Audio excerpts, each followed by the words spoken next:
everybody, my name is Jenny and welcome to my channel. I thought I'd do something kind of fun today. I'm going to do the book addiction tag. I wasn't tagged by anyone. It doesn't matter, it's all good. I'm going to tag myself and I'm going to tag you. So let's get started. So I have a lot of questions. They're all pretty short, but the first one is, what is the longest amount of time you can go without picking up a book? Probably like 6-7 hours. I cannot go a full day without picking up a book. At minimum, like even if I'm reading 2 or 3 pages, it's just something that I feel like I need to do every single day. I like to try and have a little bit of reading time in the morning or in the afternoon, and then I do the bulk of my reading at night. But if I go more than a day without reading, I just get incredibly angsty and I'm not fun to be around. I'm a really unenjoyable person to be around. I'm addicted, but that's why we're doing the book addiction tag. It makes so much more sense now. Okay, the second question is, how many books do you carry on your person at once? Well, right now I'm not really going anywhere. Not really allowed to go anywhere. It's still pretty illegal. But before 2020, I would say, it depended where I was going. So if I was going to school, I would have my school books, but then I would always bring one personal book that I just really enjoyed, something that was easy, something that I could take my mind off of everything with. If I'm going on a plane or going on like a really long trip or vacation, it's definitely multiple books. You gotta have backups in case you finish one. In my everyday life though, like if I was just going, I don't know, if I was like going to a doctor's appointment or something like that, I would only take one book, or maybe even just take a magazine if I know I'm not going to be able to focus. Question number 3, do you keep every book you buy or receive, like gifts, I guess? Do you keep every book you buy or receive, or do you pass them on to make space for more? So I definitely have to pass on my books, or I would not physically be able to live in my home.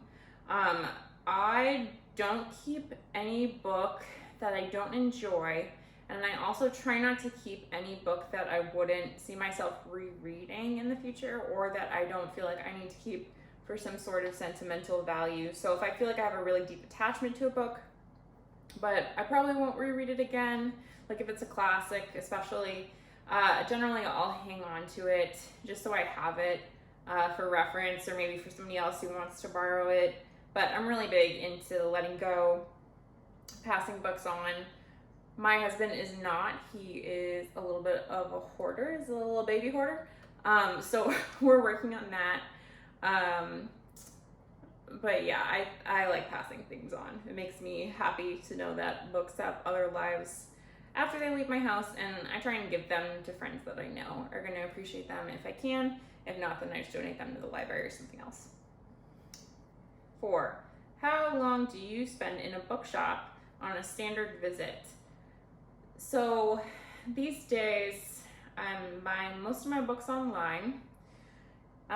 In 2019 and before, I would say maybe an hour. It really depends on the size of the bookshop. I think if there's a lot of inventory, it's like a lot easier to spend more time there. But if it's a tiny baby one, especially like those Amazon bookstores, I do not like the Amazon bookstores. I think they're terrible. They're terribly set up. And I'm just not a fan of Amazon in general. But anyway, if I was gonna go into one of those, maybe 15 minutes. But if I was going somewhere bigger, then maybe an hour. The real hindrance is having to use the bathroom and having like a full arm of books, or a full, what do you call it, like a full shopping cart for your hand. What are those called? A hand cart? I don't know. Whatever, you know what I'm talking about. So if I was going with a friend or going with my partner, then maybe longer, because I could just give them to him and he could hold on to them, and I could go and come back and not have to worry about my books getting moved. But yeah, it really varies. Okay, next question is, how much time do you spend each day actually reading? So a lot more now that I am unemployed. I would say at least a couple hours a day, maybe 2 hours a day, maybe sometimes a little bit more. I have a problem of like focusing on something for more than 20-30 minutes. So I break up my reading time into a lot of little chunks. But I'm trying to get better about just like chilling out a little bit and getting in longer periods of reading, because I think I would get a lot more read if I could be a little bit more patient. Next question is, where does the task of picking up a book appear on your daily to-do list? I think I said this before, but definitely in the evenings, kind of after dinner, I like to have that like wind down time to myself. Sometimes during lunch, I'll like take a little break and read something. Maybe like random times during the day if I run out of things to do or things to work on, or I have like an extra 15-20 minutes or something here and there, and I feel like I can focus on like a book. How many books do you reckon you own? So me, myself, not my husband, who has a problem. Well, if we're being honest, I have a really big problem, like a really bad problem with ordering books now that the libraries are closed. How many books do I own? Maybe 300, maybe, I don't know. I've never counted before, but that number seems right to me. I know it's a lot, but not a crazy amount because our home is fairly small. I think when we finally like buy a house one day and like know where we want to actually live and settle down and stuff like that, like I want to have a library, and then I can just hoard and fill the walls and die in that room, you know, like all the book lovers' dreams, right? Being crushed alive by books. Yeah.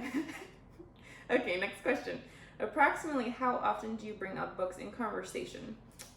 Not very often. I have like 2 or 3 friends who I enjoy talking about books to, and I'll always make a point of asking them what they're reading, or if I think that they'd really enjoy something, I'll let them know.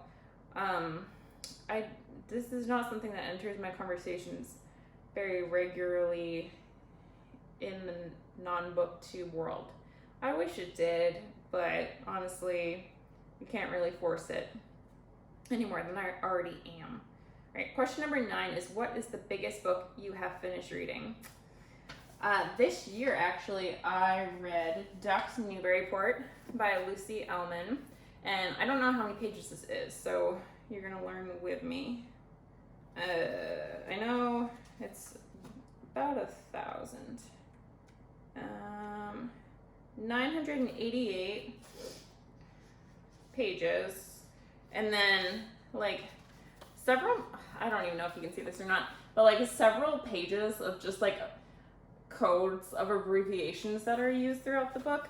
I don't know if you are familiar with Ducks Newburyport or not, but this book, I believe someone on BookTube says it has 6 periods in it in total.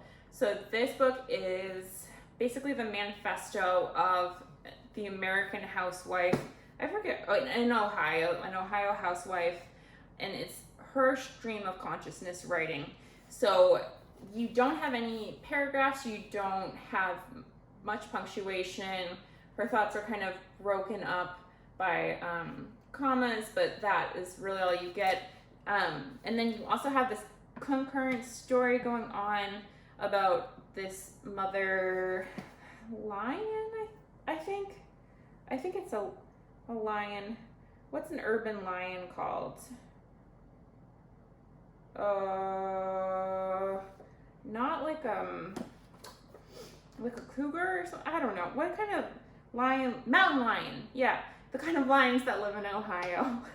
But you have this concurrent story of this lioness and her cubs that's really beautiful, but it makes it a very, very short part of this and breaks it up a little bit, not a lot. So when I bought this, or when I asked for this last Christmas actually, I was aware of how long it was, and I thought the concept sounded really cool, but I was not aware of the fact that it was a stream of consciousness book. it doesn't necessarily say that in the description. You kind of have to know or have to do a little bit of your research before you read that. So when I saw that it was a stream of consciousness book, I seriously considered not picking it up, but I felt like I should give it a try, and I'm really glad that I did. I ended up giving this book 4 out of 5 stars. It took me a long time to read this. I read this with something else, and I like made myself get through 10, 20 pages a day. It's hard to focus in on this book because it's literally like reading somebody's thoughts, or like what you would be thinking, like if it was written down on a piece of paper, and it takes a lot of mental effort to like get into that and to pay attention to the details and to enjoy that and not want to like skim over a lot of it. But all in all, I thought that this book was really brilliant. I thought the ending was amazing. It requires a lot of patience, a lot of work to get through this, but I think conceptually what she did was just really, really clever. I wouldn't recommend this to a lot of people, but I did enjoy it in the end. I think it could have been shorter. I think it could have been probably like 100 pages shorter than it was, but I really loved this character. But yeah, this is for sure the longest book that I've read. I want to read Les Mis next year maybe, and I think that is longer than this one. Don't quote me on that. I guess it depends on what edition you get, but yeah, for now that's the longest book I've read. Did you hear that? I put it down and made a fake thump. Okay, so next question is there a book you have had to get your hands on at all costs? Like what? Like murder or treason? Like, does that make sense? No. if that's what that means, like, no, I am not willing to like national treasure my way into jail for any sort of book. No. Okay, next question. A book you have struggled to finish but refused to DNF. Okay, I'm going to share this with you, but you have to promise that you're not going to be mad at me. The Female Persuasion by Meg Wolitzer, and with this nice Target sticker, where I did not buy this at Target. I got this at a thrift store. I read The Wife by Meg Wolitzer, and I really loved it. I recommend that book highly. Decided I wanted to pick this one up because I was on a high from the other book. This book made me so mad.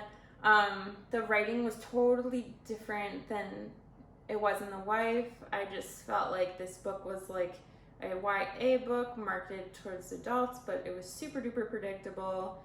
The characters, you kind of just want like, I don't know if there's a lot of character development in here. I think there's supposed to be, but you kind of just want to shake them and be like, hurry up and develop. I also didn't like the level of privilege that was in this book. I think there's a lot of white privilege, a lot of economic privilege, and I don't think it's addressed in the best way. I found the main female character very unlikable. Kind of basically the first half of the book, she's like, oh, my parents messed up my financial aid, and now I have to go to this crappy state school, but I got into Yale, and I could be at Yale, but my parents, and it just, you don't feel a lot. I didn't feel sympathy for her, but I really wanted to finish it because I want to understand why people liked it as much as they did. This is definitely going to be my last Meg Wolitzer. I know The Interestings is another really popular one, but I can't do it. I'm sorry if I have offended you, if this is your favorite book. Yeah, goodbye. It was nice knowing you.